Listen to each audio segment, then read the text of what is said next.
마태복음 5장 이 산상 보훈에 나타난 이 세 번째 복에 대해서 함께 좀 살펴보도록 하겠습니다. 마태복음 5장을 좀 열어보겠습니다. 마태복음 5장 1절부터 보시면 이제 예수께서 무리를 보시고 산에 올라가 앉으시니 제자들이 나온지라 입을 열어 가르쳐 이르시되 심령이 가난한 자는 복이 있나니 천국이 그들의 것이며 애통하는 자는 복이 있나니 그들이 위로를 받을 것이며 온유한 자는 복이 있나니 그들이 땅을 기업으로 받을 것이며. 여기 5절에 온유한 자는 복이 있나니 그들이 땅을 기업으로 받을 것이며, 이 부분을 좀 살펴보도록 하겠습니다. 우리는 이제 이 마태복음 5장에서 주님이 이제 제자들에게 가르치시는 중요한 이제 교훈을 여기서 보게 되는데, 여기 보시면 이제 이 제자들이 예수님께 나왔습니다. 이 제자들은 누구일까요? 제자들은 이제 우리가 잘 아는 대로 마태복음 1장 21절에 보면 주님이 이제 이 세상에 오신 것은 자기 이 백성을 죄에서 구원할 자시다. 그래서 여기에 이제 이 제자들은 이제 거듭난 사람들이고 또 이제 예수님의 이제 십자가의 공로를 힘입어서 죄 용서를 받은 사람들입니다. 그래서 이 마태복음 지금 5장에서 주님이 이제 이 산상 보훈을 말씀하시는데, 이 산상 보훈은 구원받은 구원받은 사람들을 위한 다음 교훈이라고 하는 것입니다. 주님이 이제 중요하게 보시는 것은 무엇이냐면 구원받은 다음이 중요하다는 것이죠. 구원받는 것도 물론 중요한데 구원받은 다음도 중요하다라고 하는 이제 교훈인 것입니다. 그래서 이제 이 많은 사람들이 마태복음 5장 이제 이 팔복이라고도 부릅니다. 8가지 복, 팔복이라고도 부르고 이것을 산상보훈이라 이렇게 부릅니다. 산상보훈이라는 뜻은 주님이 산상에서 하신 보배로운 교훈이다, 이제 이런 뜻이고요. 또 어떤 사람들은 이제 이것을 가리켜서 산상수훈이다 이렇게 또 말합니다. 여기서 수는 무슨 숫자일까요? 지킬 숫자죠. 그러니까 이 주님이 산상에서 하신 교훈을 우리가 지켜야 한다고 하는 것입니다. 힘써 지켜야 된다. 힘써 지켜야 할 교훈이다. 그래서 이제 산상수훈이다 이렇게 부르기도 합니다. 그래서 이제 주님은 여기 보면 이제 이 산상보훈을 통해서 이 천국의 특징은 뭔지, 두 번째 이 천국에 들어가는 사람들의 특징은 무엇인지, 세 번째 천국에서 상을 받는 사람들의 특징은 무엇인지를 교훈하고 있다고 하는 것입니다. 그래서 우리가 이제 이 산상보훈을 통해서 우리가 중요하게 좀 생각해야 될 부분은 뭐냐면, 거듭남이 없는 사람들에게 이 산상보훈은 아주 절망적인 교훈이라고 하는 것입니다. 우리가 이제 이 8가지 복에 대해서 하나하나 이렇게 잘 좀 뜯어보면 이 교훈들 하나하나가 거듭난 일이 없는 사람들에게는 절대 불가능한, 절대 이루어질 수 없는, 절대 나로서는 감당할 수 없는 교훈들이라고 하는 것이죠. 하지만 이제 이 거듭난 사람들 속에는 그죠? 하나님께서 주신 새로운 성품이 있고, 이 새로운 본성이 있고, 또 이제 이 천국의 자녀가 되었기 때문에 천국의 자녀가 된 사람들에게는 이 교훈이 넉넉히 이 교훈을 지켜 행할 수 있다고 하는 것입니다. 그렇기 때문에 거듭난 일이 없는 사람들이 이제 이 산상보훈을 대할 때는 이거는 인간으로서는 결코 할 수 없는 것이다. 여러분들이 만일 정직하게 이 산상보훈의 이 8가지 이 복들을 자세히 뜯어보면 이건 정말 내가 감당할 수 없는 복이다, 이런 결론을 내리게 된다고 하는 것이죠. 하지만 우리는 이제 예수님의 제자가 된 사람들입니다. 이 제자가 됐다 하는 말이 뭐라고 그랬죠? 거듭났습니다. 하나님의 자녀가 되었고요, 천국의 자녀가 되었습니다. 또 예수님의 이 보혈을 통해서 우리의 모든 죄가 용서받았어요. 이것이 바로 믿음의 출발입니다. 이런 경험이 없는 사람들은 사실은 기독교인이 아니죠. 우리가 여기에서 이 출발을 해야 된다고 하는 것입니다. 그래서 이 산상보훈은요, 이 천국의 대헌장이다 이렇게 부릅니다. 뭐라고 부른다고요? 천국의 대헌장이다. 대헌장이란 말은 마그나 카르타 이제 이렇게 부르기도 하는데, 이거는 헌법이라고 하는 것입니다. 그래서 이 산상보훈은 우리하고 관련이 없는 교훈이 아니고 우리에게 매우 중요한 교훈이라고 하는 것입니다. 이 헌법을 어긴 사람들은 어떻게 되는 거죠? 불법한 자가 되는 거예요. 범죄자가 되는 것입니다. 그렇기 때문에 이제 이 산상보훈은 우리에게 매우 중요합니다. 또 한 가지 우리가 이제 이 산상보훈을 이제 공부하기 전에 우리가 생각해 봐야 될 것은 뭐냐 하면, 하나님께서 이제 이 창세로부터 우리 주님 당시까지 하나님의 예언의 중심에 있는 주제가 무엇이냐면 하나님의 나라였어요. 하나님의 나라가 어디서 이루어지는 것이죠? 바로 이 땅에서. 많은 사람들이 하나님 나라를 생각하면 대부분 다 죽어서 가는 하나님을 생각하는데, 사실 성경의 주제는요, 이 땅에서 하나님 나라가 이루어지는 것입니다. 근데 이 마태복음도 왜 중요하냐면, 이 천국이 하나님 나라에는 두 영역이 있다고 하는 거죠. 하늘, 땅. 그래서 이 하늘에 들어가는 사람들은 어떤 사람들이냐면 바로 교회가 들어갑니다. 그리스도와 연합을 이룬 교회가 하늘에 들어가게 되고요. 이 하나님 나라가 이 땅에 이루어질 때 바로 이 땅에 속한 부분에 들어가는 사람들은 바로 이스라엘이 들어갑니다. 하나님께서는 이제 오늘날 우리에게 이 천국의 아주 중요한 특징들을 이제 이 산상보훈을 통해서 우리에게 가르치십니다. 그래서 우리는 이제 이 천국을 생각할 때 천국의 입장권만 생각하시면 안 됩니다. 그죠? 우리가 구원받기 전이라면 천국에 어떻게 하면 들어갈 수 있는가? 천국의 입장권을 얻는 일에 굉장히 중요하게 생각해야 되지만, 우리는 이미 거듭난 사람들입니다. 그죠? 예수님의 피를 통해서 우리의 모든 죄 용서받은 사람들이에요. 우리는 뭐예요? 천국의 자녀입니다. 천국의 자녀는 이제는 하나님 나라에 이미 들어온 사람이기 때문에 이제는 입장권에 신경 쓸 필요가 없어요. 이제 우리가 중요하게 생각해야 되는 교훈은 뭐죠? 어떻게 하면 천국의 통치권을 얻느냐. 우리가 이제 중요하게 여겨야 되는 교훈은 천국의 통치권에 대한 부분입니다.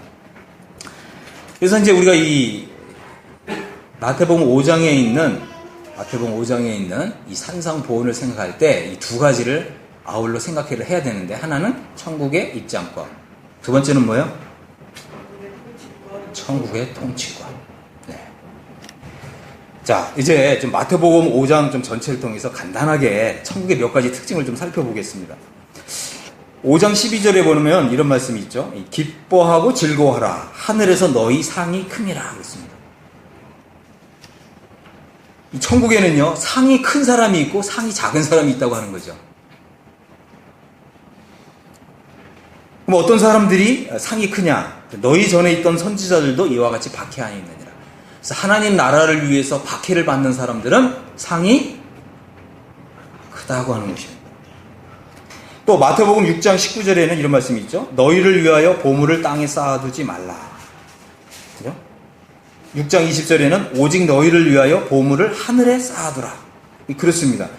많은 사람들이 이 천국의 입장권만 생각하니까 나는 이제 구원 받았어. 그러고서는 어떻게 살아가죠? 그냥 하나님 말씀 배우는 것도 등한시하고요. 또 하나님 말씀을 순종하고 실천하는 것도 게을리하고, 나 이제 구원 받았으니까. 그러고서 세상 사람들보다 더 못한 삶을 살아간 사람들이 의외로 많이 있습니다. 근데 주님 뭐라고 말씀하셨다고요? 너희 보물을 땅에 쌓아두지 말고 하늘에 쌓아두라 하겠습니다. 여기 보니까 왜 하늘에 쌓아둬야 되냐면, 첫 번째 뭐냐면 너희를 위하여요. 누구를 위하여요? 너희를 위하여. 먼저는 나를 위해서 보물을 하늘에 쌓아두라는 거예요. 왜 그렇죠? 우리가 장래에 이제 천국에 가게 되면 우리가 쌓아둔 이 보물을 그대로 받는 것입니다. 제가 생각할 때는 이게 좀 쉽게 생각하면 우리가 보물을 하늘에 적립시켜 놓는 거예요.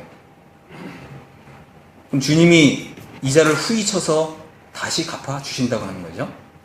그러니까 우리가 이제 천국의 시민이 되었기 때문에 이제는 우리는 우리 자신을 위해서 보물을 하늘에 쌓아두라고 하는 것입니다. 그렇죠?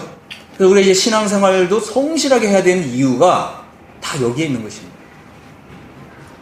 만약 우리가 보물을 하늘에 쌓아둔 게 없다면 우리가 장래에 천국에 갔을 때 어떻게 된다고요? 받을 게 없어요. 이런 일이 있다고 하는 것입니다. 또 두 번째는 무엇이냐면 마태복음 13장 43절에 보면 이런 말씀이 있습니다. 그때의 의인들은 자기 아버지의 나라에서 해와 같이 빛나리라. 와, 여기 보니까요, 어떤 사람은 해와 같이 빛난다는 거예요. 이것은 바로 이 영광의 차이를 말씀하고 있습니다. 사도 바울은 고린도전서 15장 41절에서 이런 말씀을 했습니다. 해의 영광이 다르고 달의 영광이 다르며 별의 영광도 다른데 별과 별의 영광이 다르도다 하겠습니다. 그러니까 어떤 사람은 천국에 들어가면 해처럼 빛나는 사람이 있고요. 어떤 사람은 달처럼 빛나는 사람이 있고 어떤 사람은 별처럼 빛나는 사람도 있는데 근데 또 이게 뭐라고 그랬어요? 별과 별의 영광이 또 다르다는 거예요. 자, 우리가 밤하늘을 한번 잠깐 상상해 보겠습니다. 밤하늘에 별이 있습니다. 빛나는 별이 있죠. 근데 사실은 빛나는 별이 몇 개가 안 보여요. 그죠? 물론 시골에 가면 더 많이 보이지만 빛나는 별이 이렇게 듬성듬성 보입니다. 제가 한번 질문 한번 해보겠습니다. 듬성듬성 빛나는데 그 말은 뭐냐면 중간에 이렇게 까만 부분이 있어요. 이 부분에 별이 있을까요? 없을까요? 별이 있어요. 근데 왜 까맣죠? 왜 별 안 보여요? 그 별도 빛을 내긴 내는데 빛이 너무 약한 거예요. 이게 뭘 얘기하는 거죠? 사도 바울께서 그냥 하늘과 달과 별, 이 천체 무슨 천문학을 얘기하는 겁니까? 아니라는 거죠. 우리가 장래 천국에 들어갔을 때 우리도 빛을 내긴 내는데 어떤 사람은 빛이 나는 듯 마는 듯 한 사람도 있다는 것입니다. 우리 주님이 기뻐하시는 것은 무엇이냐면 우리 모두가 다 해와 같이 빛나기를 원하시는 것입니다. 천국에는요, 영광의 차이가 있다고 하는 것입니다. 자, 이제 마태복음 18장 4절에 보면 이런 말씀이 있습니다. 그러므로 누구든지 이 어린아이와 같이 자기를 낮추는 사람이 천국에서 큰 자니라. 천국에 큰 자가 있습니까? 없습니까? 있습니다. 있어요. 작은 자는 있습니까? 없습니까? 있습니다. 있어요. 천국에요. 큰 자가 있고 작은 자가 있다고 하는 거죠. 많은 사람들이 그죠? 이런 부분을 생각 못해요. 여러분, 우리 구원받은 지 도대체 몇 해가 됐습니까? 우리가 옛날에 그냥 복음을 구원받는 정도로만 알았을 때에는 이런 말씀을 못 봤다는 거예요. 그저 그냥 믿음으로 은혜로 구원받았다 이런 구절밖에 못 봤다고 하는 것입니다. 하지만 우리가 도대체 구원받은 지 몇 해가 됐어요? 10년, 20년, 심지어 30년, 40년이 됐잖아요. 그럼 이제 성경 보는 눈이 열려야죠. 성경 보는 눈이 열려야 되는 것입니다. 그런데 의외로 많은 사람들이 성경 보는 눈이 열리지 않아요. 왜 그렇죠? 자기가 보고 싶은 것만 보려고 하기 때문에 그렇습니다. 영적으로 아주 어린 거예요. 구원받은 연수가 많이 됐다 그래갖고 영적으로 성숙한 게 아닙니다. 요즘 인터넷상에서 아주 인기 검색어가 있는데 이제 들어보신지 모르겠습니다. 무엇이 중요한디? 이 말이 요즘 이제 인기 검색어예요. 무엇이 중요한디? 사투리인데 무슨 뜻이죠? 무엇이 중요하냐? 이런 것입니다. 무엇이 중요하냐? 우리의 신앙이요, 잘하지 않는 이유는 뭐냐면 내 편에서 중요하다고 생각하는 것만 보니까 그래요. 근데 성경은 어떻게 봐야 되냐면 하나님 편에서 무엇이 중요한지 우리에게 가르쳐 주시는 대로 봐야 우리 신앙이 자란다고 하는 것입니다. 하나님께 중요한 것이 무엇이냐? 그죠? 자, 이제 마태복음 19장 28절에 보면 주님 이런 말씀을 하셨습니다. 예수께서 이르시되 내가 진실로 너희에게 이르노니 세상이 새롭게 되어 인자가 자기 영광의 보좌에 앉을 때에 나를 따르는 너희도 12보좌에 앉아 이스라엘 12지파를 심판하리라. 그렇습니다. 여기 보면은 12사도들이 있잖아요. 12사도들은 어떤 사람들이에요? 주와 복음을 위해서 모든 것을 버리고 주님을 쫓은 사람들이에요.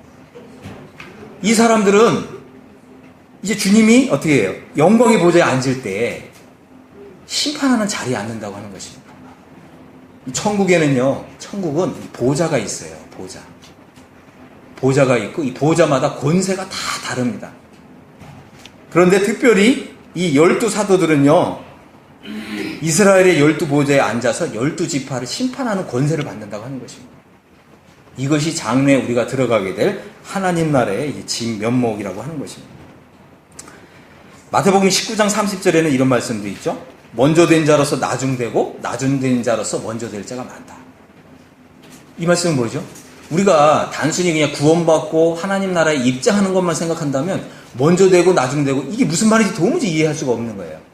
하지만 말입니다. 우리가 이제 장래에 이제 천국에 들어가게 될 때 어떤 사람은 높은 권세의 자리에 앉고요. 어떤 사람은 낮은 권세의 자리에 앉게 되는데 이것이 구원받은 순서대로 앉는 게 아니라고 하는 것입니다. 주와 복음을 위해서 우리가 희생한 정도에 따라서 우리가 이 권세가 다 다르다고 하는 것입니다. 우리가 한 가지 생각해 봐야 될 것은 뭐냐면 하나님은 공의로우신 분이시고 하나님은 의로우신 재판장이시라고 하는 것입니다. 하나님께서는요, 우리의 모든 것을 하나하나 다 계산하십니다. 그리고 어떻게 해서든지 우리에게 천국에서 더 좋은 것을 주기를 원하신다고 하는 것입니다. 우리가 주님의 이런 마음을 알아야 되고 또 이해할 필요가 있습니다. 그래서 지금 오늘 우리가 살펴보기 원하는 것은 이제 5절, 온유한 자가 복이 있다고 말씀하셨습니다. 온유한 자가 복이 있습니다. 온유하다고 하는 말이 무슨 뜻일까요? 제가 이제 사전을 한번 찾아봤습니다. 온유. 참 이게 굉장히 충격적인 것인데, 그죠? 온유한 자가 상을 받는 것, 그죠? 온유한 자가 우리 주님께 칭찬을 받는 것, 그것이 바로 천국이라고 하는 것입니다. 온유한 자가 칭찬을 받고, 온유한 자가 상을 받고, 온유한 자가 면류관을 받고, 온유한 자가 기업을 받는 것, 그리고 온유한 자가 통치하는 것, 이것이 바로 천국이라고 하는 것입니다. 근데 이 성경에 보니, 이 성경에 이 온유란 단어가 굉장히 많이 나옵니다. 그래서 이 온유란 단어를 한번 이제 국어사전을 찾아보면 성격이나 태도가 온화하고 부드러움, 이제 이런 뜻입니다. 우리 성도님들 어떠세요? 성격이나 태도가 온화하고 부드러우신가요? 아니면 까칠하신가요? 의외로 까칠한 성도들이 많습니다. 그죠? 근데 사실 성도란 말이 까칠하다고 하는 단어하고는 좀 어울리지 않는 단어죠. 주님이 기대하시는 것은 우리 모든 사람이 온화하고 부드러운 사람들이 되는 거예요. 그런데 우리 한번 생각해 보겠습니다. 우리 가운데 날 때부터 온화하고 부드러운 사람이 있습니까? 없어요. 저는 이제 상당히 온화하고 부드러운 사람인데, 그죠? 사람들이 인정을 안 해요. 그죠? 사람들이 인정을 안 해요. 여러분들도 한번 이렇게 가슴에 손 얹고 생각해 보세요. 아, 나도 상당히 온화하고 부드러운 사람이다. 근데 누가 인정하나요? 인정 안 해요. 아무도 인정 안 합니다. 우리는 우리 자신을 생각할 때 굉장히 온화하고 부드럽다 생각하는데 아무도 인정을 안 해요. 자기만 그렇게 생각해요. 온화하고 부드러운 사람은 세상에 아주 없습니다. 오직 주님만 온화하고 부드러우시죠? 주님이 그러셨잖아요. 나는 온유하고 겸손하니 내게서 배워라. 이 세상에 온화하고 겸손하시고 부드러우신 분은 주님밖에 없습니다. 그런데 우리가 구원받기 전에는 다 그래. 다 까칠합니다. 까칠하지 않은 사람은 한 사람도 없어요. 여기 우리 이제 교회에서 누가 제일 온화하고 부드러워 보이죠? 한번 손 들어보세요. 우리 계십니다. 우리 장로님들이 제일 온화하고 부드러우시죠? 혹시라도 우리 자신을 생각하거나 아니면 다른 성도들을 생각할 때 온화하고 부드러운 면이 좀 있다라고 한다면 이 모든 것은 다 주님을 배운 결과라고 하는 것입니다. 우리 자신에게서는 온화하고 부드러운 것이 전혀 없습니다. 영어 사전을 보면 이 단어가 굉장히 많습니다. 따뜻함, 친절함, 부드러움, 온화함, 온순함, 순함, 조용함, 관대함, 유순함, 관용함, 그 다음에 독단적이지 않음, 자기 주장을 펴지 않음, 또 다른 사람들과 잘 호응하고 협력함, 이런 뜻이 있습니다. 우리 성도님들 어떠세요?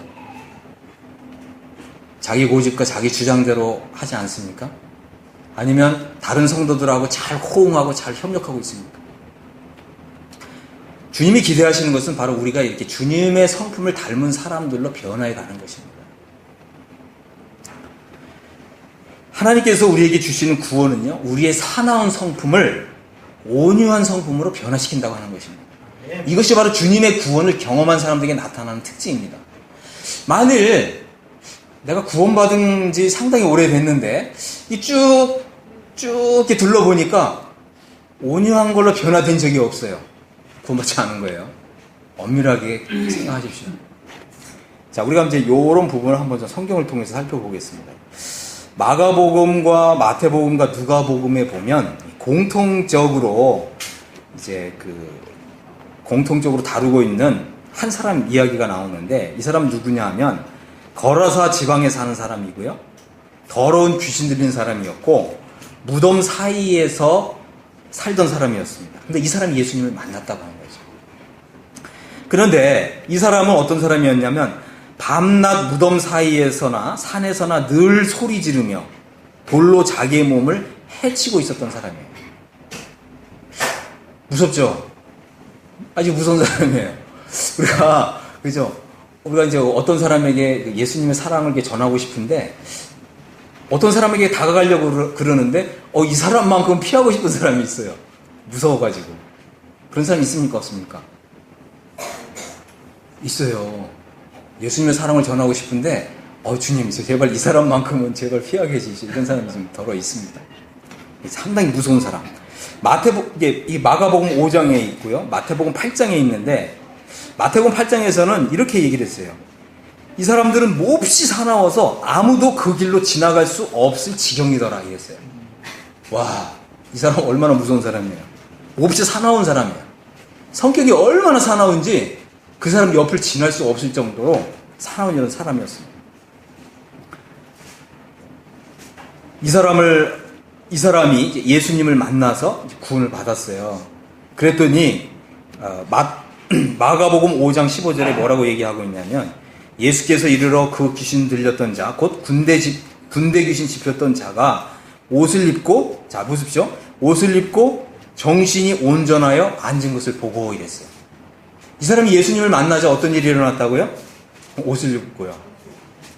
정신이 온전해졌고요. 가만히 앉아 있었대요. 이것이 바로 예수님의 구원이 우리 영혼 속에서 일으키는 놀라운 역사라고 하는 것입니다. 하나님이 우리에게 주시는 구원은요, 우리의 모습, 우리의 내면 세계, 우리의 성품, 우리의 성격, 이 모든 것을 변화시킨다고 하는 것입니다. 예수님 믿고 나는 다른 사람이 되었다. 이게 진정 구원받은 사람의 간증이죠. 나는 예수님 믿고 나의 성품이 변화되었어. 이것이 바로 구원받은 사람의 간증입니다. 만약 우리가 이런 간증이 없다면 이건 구원이 아닙니다. 이것은 뭐라고 그래? 이 복음에 대한 그냥 지적인 동의에 불과한 거죠. 이런 사람들은 내면의 성품의 변화가 없습니다. 정말 예수님을 믿고 구원받은 사람은 내면의, 그죠? 성품의, 성격의, 기질의 변화가 온다고 하는 것입니다. 우리가 잘 아는 대로 베드로도 있죠. 베드로 굉장히 다혈질적인 사람입니다. 어떤 사람 막 자랑하더라고. 난 다혈질이야. 나 건들면 죽어. 막 이렇게. 믿는 사람이 그러면 그거는 아주 무서운 거죠. 그죠? 베드로가 원래 다혈질적인 사람이었는데 베드로 변화됐습니까? 안 됐습니까? 변화됐어요. 우리가 이제 베드로 전서나 후서를 보면 이 베드로가 얼마나 이게 놀랍게 변화됐는지를 우리가 알 수 있죠. 근데 제가 이제 오늘은 좀 이 요한 좀 얘기를 하려고 그래요. 요한. 어떤 요한이요? 사도 요한. 사도 요한은 어떤 사람이었냐면 성격이 굉장히 불같은 사람이었나 봐요. 주님이 이 요한을 가리켜서 뭐라고 불렀냐면 우레의 아들이다 그랬어요. 우레가 뭐죠? 번개, 천둥 같은 사람이다. 얼마나 성격이, 그죠? 얼마나 기질이 불같으면 너는 천둥이야. 천둥의 아들이야. 이렇게 불렀어요.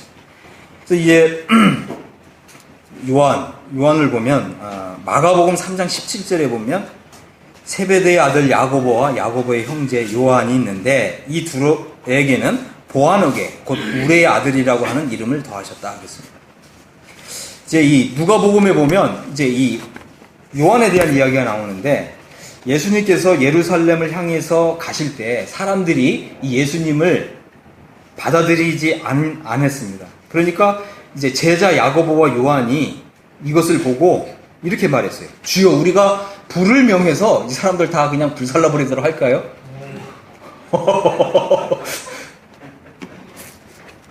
네. 이런 사람 있습니까? 없습니까? 있어요.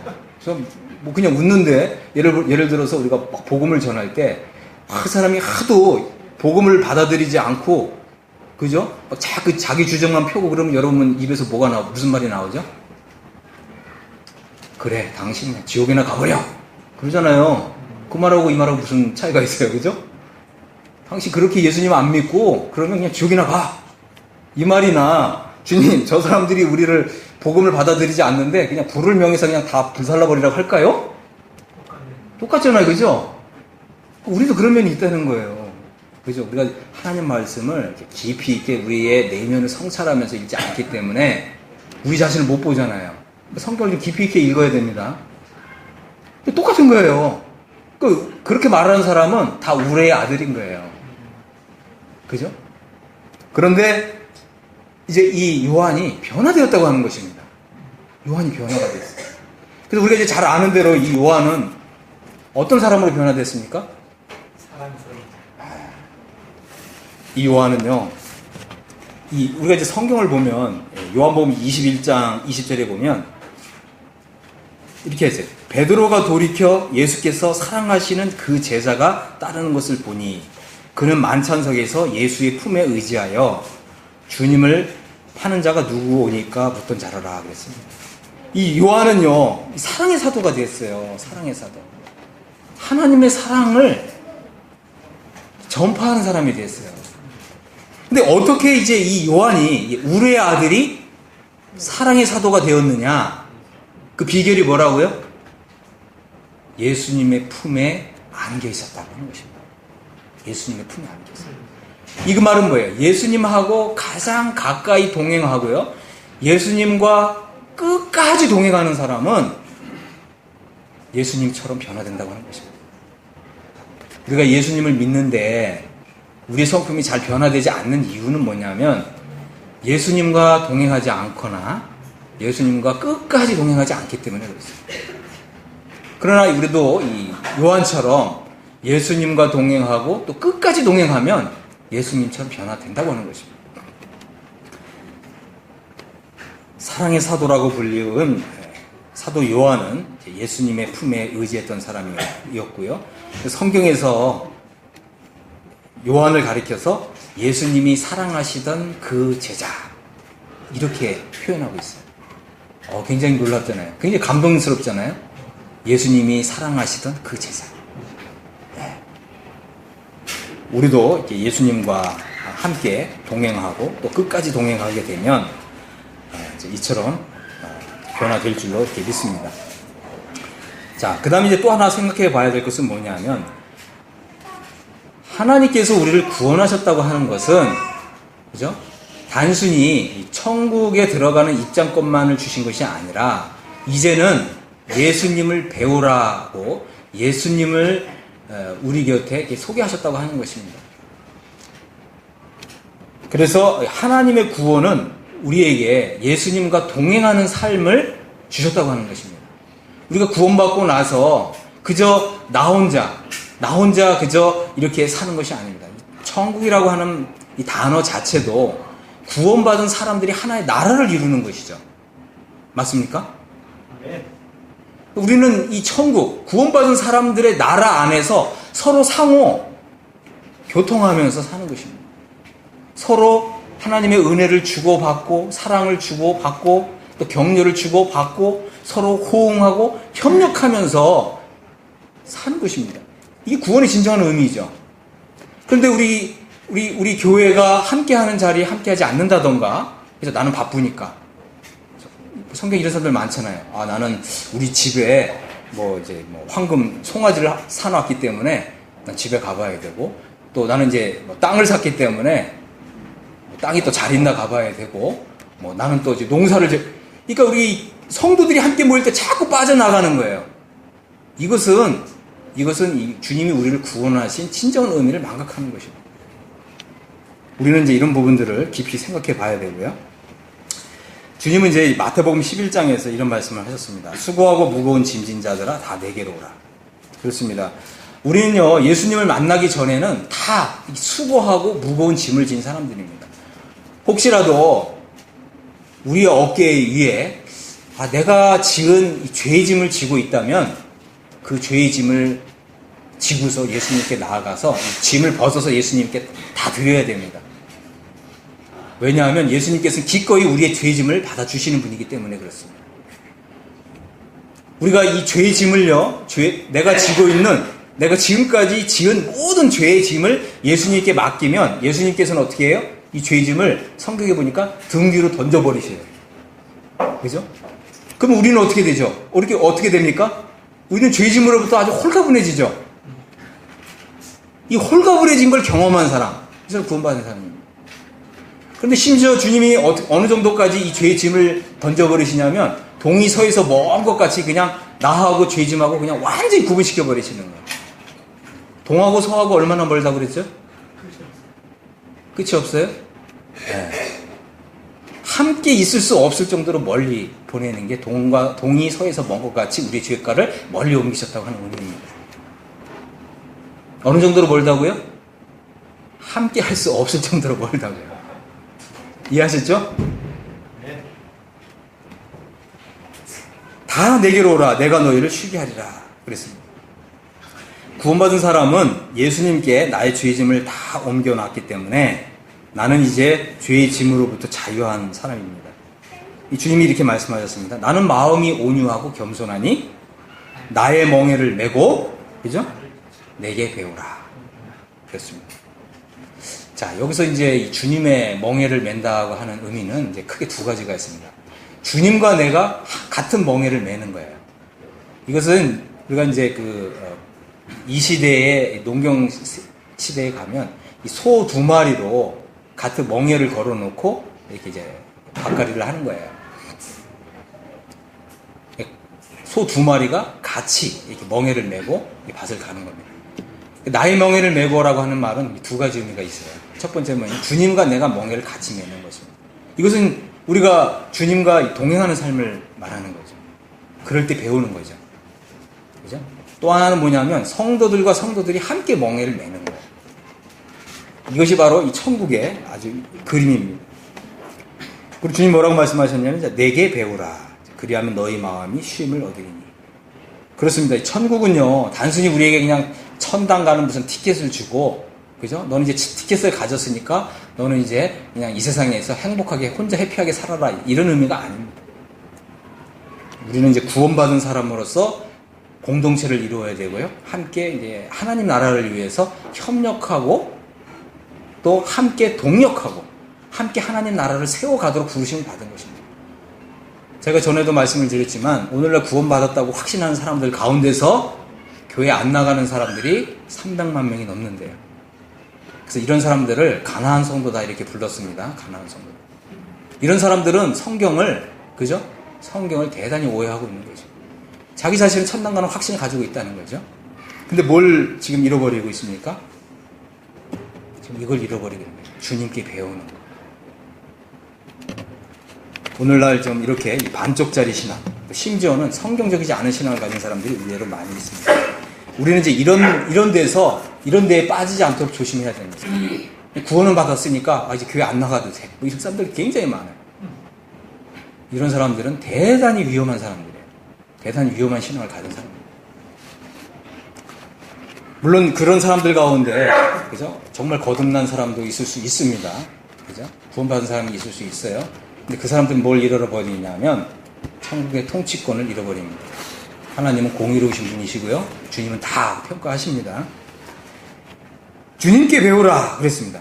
여기서 이제 중요한 교훈은 뭐냐면 우리가 주님께 배우려면 어떻게 해야 되냐면 그리스도 안에 거해야 되고요. 그래서 사도 요한은 뭘 강조하냐면 주 안에 거하라, 이거 강조했습니다. 주 안에 거하는데 이것은 개인적인 것이 아니고 단체적인 것입니다. 단체적으로. 구원받은 성도들은요, 함께 단체적으로 공동체적으로 주 안에 거하라, 이제 이걸 강조했고요. 또 하나는 뭐냐면 그리스도와 함께 하라 했습니다. 그리스도와 함께 하는 것, 이것은 뭐예요? 성도들과 함께 하는 것입니다. 우리는 이 사실을 결코 잊어서는 안 됩니다. 우리의 신앙생활은 그리스도 안에 거하는 것이어야 되고요, 그리스도와 함께 하는 것이어야 됩니다. 이 말은 무슨 뜻이라고 그랬죠? 성도들 안에, 성도들과 함께 하는 것입니다. 그래서 우리는요, 개인적으로 성경 공부를 물론 합니다. 하지만 개인적으로 성경 공부하고 성경을 연구하는 것보다 교회에 거할 때 주님이 함께 거하시고요, 그리고 또 함께 거하는 중에 주님이 우리에게 교훈하시는 더 놀라운 교훈들이 많이 있습니다. 이 사실을 잊어서는 안 돼요. 그래서 교회는 하나님의 성전이에요. 성전은요, 그죠? 하나님의 성전. 성전은 바로 이 공동체적인 하나님의 이 백성들의 모임이었고요. 또 하나님이 거하시는 곳이었고 하나님의 임재하시는 곳이었고요. 또 교회에 와서 기도할 때 하나님이 들으시고 또 응답하시는 이러한 놀라운 기적이 일어나는 곳이 바로 하나님의 성전이었습니다. 근데 사도 바울은 뭐라고 얘기하죠? 하나님의 교회가 하나님의 성전이라고 이렇게 교훈하고 있는 것입니다. 에베소서 4장 21절에 보면 이런 말씀이 있죠. 진리가 예수 안에 있는 것 같이 너희가 참으로 그에게서 듣고 또한 그 안에서 가르침을 받았을진대. 그렇죠? 진리가 예수님 안에 있습니다. 그래서 우리는 예수님에게서 듣고 또 예수님 안에서 가르침을 받는 게 필요합니다. 그럴 때 우리는 유혹의 욕심을 따라 썩어져가는 구습을 따르는 옛사람을 벗어버리게 되고요. 심령이 새롭게 되고 하나님을 따라 의와 진리의 거룩함으로 지으심을 받은 새 사람을 입을 수가 있게 됩니다. 그렇습니다. 개인적으로 성경을 읽고 묵상하는 것도 중요한데요. 우리가 개인적으로 성경을 읽고 묵상할 때보다 우리가 교회에 와서 하나님의 음성을 듣고 하나님의 메시지를 듣고요. 또 우리를 향한 공동체적인 하나님의 이런 말씀을 듣게 될 때 우리 속에 더 큰 감동이 일어나는 것을 보게 됩니다. 성경에 이런 말씀이 있잖아요. 새끼줄이 있는데 이게 하나는 그냥 끊어주기 쉽지만 세 겹줄은 어떻게 된다고 그랬죠? 끊어지지 않는다는 거예요. 그렇습니다. 우리가 홀로 신앙생활을 잘할 수 있을 것 같지만 결코 그렇지. 이건 하나님의 뜻이 전혀 아닙니다. 혼자 교회에서 떨어져서 홀로 신앙생활하는 사람은 끊어지기가 쉬운 거예요. 그래서 이상한 신앙 가진 사람들이 의외로 많이 있습니다. 왜 그렇죠? 끊어지기 쉬워요. 하지만 교회에 와서 우리가 함께 엮이게 되면, 그죠? 함께 협력하게 되면 우리 혼자서 하는 일보다 이거를 이제 시너지라고 그러는데 시너지 효과를 내는 거예요. 시너지란 말은 뭐냐면 한 사람이 일하면 하나의 효과를 내는데, 그죠? 세 사람이 같이 일하면 세 개 효과가 나야 되잖아요? 근데 9개, 10개 효과가 난다는 거예요. 이게 시너지 효과입니다. 이런 효과가 난다는 거죠. 그렇기 때문에 우리는 교회에 와서 서로 협력해야 되는 거죠. 그래서 협력할 때 사실 우리는 장래에 하나님 나라에 들어갔을 때 어떻게 돼요? 우리는 다른 사람들과 서로 호응하는 걸 배워요. 감정적으로나, 그죠? 아니면 지적으로나, 아니면 이성적으로나, 아니면 합리적으로나 다른 사람들과 잘 호응하는. 이거는 이제 무슨 말이냐면 다른 사람들을 이렇게 보면서 그 사람 속에 있는 아픔도 좀 같이 느껴요. 굉장히 놀랍잖아요. 그죠? 와, 우리가 이건 이제 주님 안에만 있었던 아주 특별한 능력이었는데 우리가 함께 이렇게 다른 사람들과 잘 호응하는 이제 이런 훈련을 받게 되면 어느 사람을 이렇게 딱 보고도 저 사람이 지금 좀 근심이 있구나. 그럼 어떻게 돼요? 그런 걸 봤으면 우리가 저 사람을 위해서 기도해줘야 되겠구나. 이게 바로 하나님의 교회죠. 혼자 있을 때 이런 일이 일어난다고요? 아니라. 그렇기 때문에 우리는 그리스도 안에 또 그리스도와 함께 거하는 이러한 신앙을 가질 필요가 있습니다. 주님만이 온유하고 겸손하신 분이신데요. 이제 우리가 어느덧 이렇게 다른 성도들하고 잘 호응하고 잘 협력하고 다른 사람의 아픔까지도 같이 공감하는 이런 능력을 배우게 되면 어떻게 된다고요? 우리가 주님의 온유를 배우게 되고요. 우리 속에 나도 모르게 온유한 성품이 자리를 잡게 된다는 것입니다. 온유한 사람이 있습니다. 그죠? 주님을 잘 배운 사람은 온유한 사람이 돼요. 변화가 이렇게 되는 거죠. 온유한 사람은 그리스도를 잘 배운 사람이라고 하는 것입니다. 우리는 어떻게 해요? 그리스도를 잘 배운 사람이 되고 싶습니까? 아니면 그냥 내가 예수님 알기 전에 그 모습 그대로 그냥 하늘나라 가고 싶은 사람이 있습니까? 우리는 주님을 잘 배워서 주님을 가장 닮은 모습으로 하나님 나라에 들어가야 되겠죠. 아멘. 이게 굉장히 중요한 것입니다. 디모데후서 3장 16절에는 이런 말씀이 있습니다. 모든 성경은 하나님의 감동으로 된 것으로 교훈과 책망과 바르게 함과 의로 교육하기에 유익하니 이는 하나님의 사람으로 온전하게 되며 모든 선한 일을 행할 능력을 갖추게 하려 합니다. 그렇습니다. 우리가 하나님 말씀을 읽고 하나님 말씀을 배우고 하나님 말씀을 나누다 보면 때로는 이제 교훈도 받고요. 필요한 교훈도 받고 때로는 책망도 받아요. 어떤 분들은 이제 이 온유한 성품이 잘 형성 안 된 분들은 말씀을 통해서 책망받으면 굉장히 막 싫어하고 막 분노 일으키는 분들이 더러 있더라고요. 좋은 성품인가요? 나쁜 성품인가요? 우리는 때로는 이제 이게 책망을 들을 수도 있어요. 그래서 이제 이제 우리가 구약 성경에 보면 의인이 나를 책망할지라도 기쁨으로 받는 것. 그래서 이것이 이제 주님의 온유한 성품을 배운 사람들의 특징인 것입니다. 근데 누가 나를 책망하는데 막 분노를 일으키고 막 격노하고 그것은 주님을 잘 배우지 않았다고 하는 증거인 거죠. 왜냐하면 이제 그것이 주님께로부터 온 교훈이기 때문에 그렇습니다. 그 다음에 바르게 함과 또 의로 교육을 받습니다. 그 결과 이제 하나님의 사람으로 온전하게 된다고 하는 것이죠. 그래서 우리가 처음 예수님을 믿을 때에는 온전한 사람이 없는데 그리고 이제 주님을 잘 배우면서 점차적으로 온전한 사람으로 이렇게 변화되어 가는 것입니다. 그래서 어떤 사람이 이런 얘기를 했습니다. 우리가 이제 예수님의 성품을 담는 것은 막 10cm 아니면 막 1m씩 막 이렇게 확 배우는 게 아니고 날마다 0.1mm씩 배우고 변화되는 사람이다. 이런 표현을 했어요. 저는 이 말에 참 굉장히 감동을 받았습니다. 여러분 0.1mm가 어느 정도인지 아세요? 한번 생각해 보세요. 1mm, 1cm, 1mm, 0.1mm. 눈으로 볼 수 없을 정도의 작은 것인데 어쨌든 우리가 이제 주님 믿은 이후의 삶을 이렇게 쭉 돌아보면 나는 조금씩 변화되고 있다. 그런 사람은 행복한 사람이고요. 그런 사람은 복이 있습니다. 저도 이제 참 기뻐합니다. 나도 이제 0.1mm씩 조금씩 변화되고 있다. 참 이런 부분에 이제 위안이 됩니다. 우리 성도님들도 어떻게 0.1mm씩은 다 변화되고 계시죠? 네. 감사합니다. 참 주님께 감사해요. 그런데 이제 우리가 마태복음 7장에 보면 주님이 중요하게 여기시는 것은 무엇이냐면 온유한 성품이에요. 온유한 성품.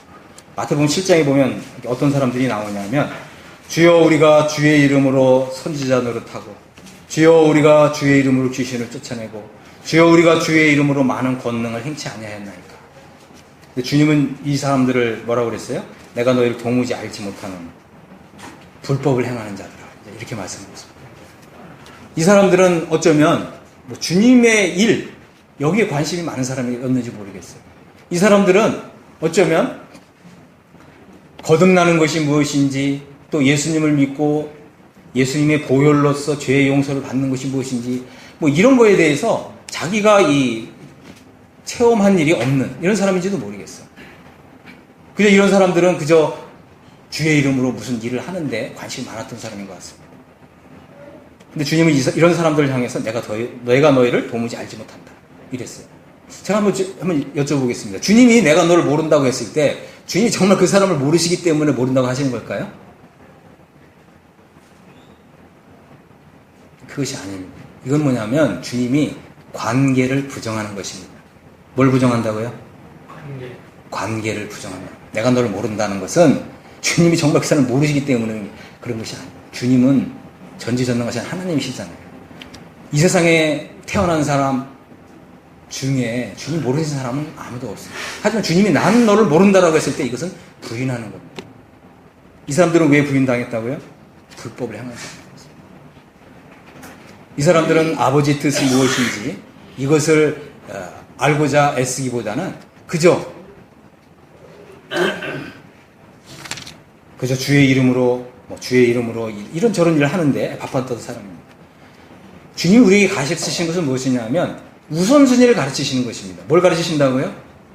우선순위. 첫 번째 성품입니다. 성품. 온유한 성품. 이것이 중요하다고 하는 것입니다. 우리가요 온유한 성품을 이렇게 주님을 배우면서 온유한 성품을 가지게 되면 어떤 일이 일어나는 줄 아십니까?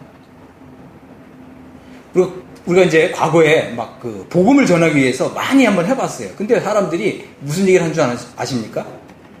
내가 예수님을 믿어서 당신처럼 그런 이상한 성격과 기질을 여전히 갖고 있다면 나 예수님 안 믿을래. 이런 일이 일어나는 거예요. 그런 일이 있습니까? 없습니까? 근데 우리가 복음을 전하지 않아도, 그죠? 사람들이 찾아와서, 당신은 정말 세상 사람하고 너무 다른 것 같아. 당신에게는 정말 뭐 기품이 막 흘러 넘쳐. 도대체 당신은 어떤 사람이기에 그렇게 온유하고 기품이 흘러 넘치느냐, 이렇게 질문할 때 우리는 어떻게 해야 된다고요? 소망의 이유를 묻는 자들에게 항상 대답할 것을 준비한 상태에서, 그죠? 그 먼저는 이제 그리스도를 주로 삼고, 그죠? 소망에 관한 이유를 묻는 사람에게 대답할 것을 마음에 준비하고 있다가, 이렇게 묻는 사람에게 예수님이 나를 이렇게 변화시켰어. 그럼 그 사람이 예수님 믿고 싶어 할까요? 안 믿고 싶어 할까요? 믿고 싶어 합니다. 그러니까 성품이 더 크게 말한다, 이런 말이 있습니다. 우리의 말보다는요, 성품이 더 크게 말합니다. 주님이 기대하시는 건 바로 이런 것이죠. 그래서 우리가 뭐 복음을 전한다, 이거보다는 먼저예요, 먼저. 우선순위를 말하는 거죠. 주의 복음을 전하지 말라는 뜻이 아니고요. 먼저 온유한 성품을 갖자라고 하는 것입니다. 주님에게서 배워라라고 하는 것입니다. 그래서 우리의 성품을 변화시키는 것은 이 두 가지입니다. 하나는 하나님 말씀, 두 가지는 성령의 역사입니다. 우리의 성품이 변화될 때 성령님이 역사하시기가 더 수월해지는 것이죠. 자, 그 다음에 이제 또 하나 생각해 봐야 될 것은 뭐냐면, 하나님께서는요, 우리가 장래에 이제 천국에 들어갔을 때 기업을 얻기를 원하신다고 하는 것입니다. 기업. 그죠? 그런데 이제 여기에서 보면 이제 기업 가운데 어떤 것이 있냐면, 이제 온유한 자는 복이 있나니 그들이 땅을 기업으로 받을 것이며, 땅을 기업으로 받는다고 하는 것은 바로 이 통치권을 얘기합니다.